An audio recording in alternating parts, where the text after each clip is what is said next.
గత కొద్ది రోజులుగా ఉన్నటువంటి పరిస్థితుల వల్ల బంగారం ధరలు ఎప్పటికప్పుడు పడిపోతూనే వస్తున్నాయి.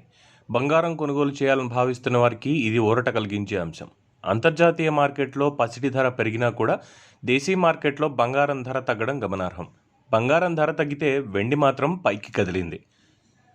దేశ రాజధాని ఢిల్లీ మార్కెట్లో మంగళవారం పసిడి ధర పడిపోయింది. 22 క్యారెట్ల 10 గ్రాముల బంగారం ధర ₹220కి తగ్గింది. దీంతో 46,900 వరకు ప్రైస్ క్షీణించింది. ఇదే సమయంలో 24 క్యారెట్ల 10 గ్రాముల బంగారం ధర కూడా ఇదే ధరలో పయనించింది. ₹220 తగ్గుదలతో ₹48,100 క్షీణించింది. ఇక కేజీ వెండి ధర మాత్రం ₹1,090 పైకి పెరిగి ₹49,600కు చేరుకుంది. హైదరాబాద్ మార్కెట్లో బంగారం ధర 10 గ్రాముల 22 క్యారెట్ల బంగారం ₹140 పట్టు దిగింది. దీంతో ధర 46,100కు క్షీణించింది. అదే సమయంలో 24 క్యారెట్ల బంగారం ధర కూడా తగ్గింది. 10 గ్రాముల బంగారం 140 తగ్గుదలతో ₹50,710కి చేరుకుంది. వెండి ధరలు మాత్రం పరుగులు పెడుతూనే ఉన్నాయి.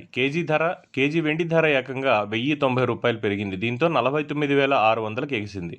పరిశ్రమ యూనిట్లు, నాణ్యపు తయారీదారుల నుంచి డిమాండ్ పుంజుకోవడం ఇందుకు ప్రధాన కారణంగా చెప్పొచ్చు. అంతర్జాతీయ మార్కెట్లో కూడా బంగారం ధర పెరిగింది.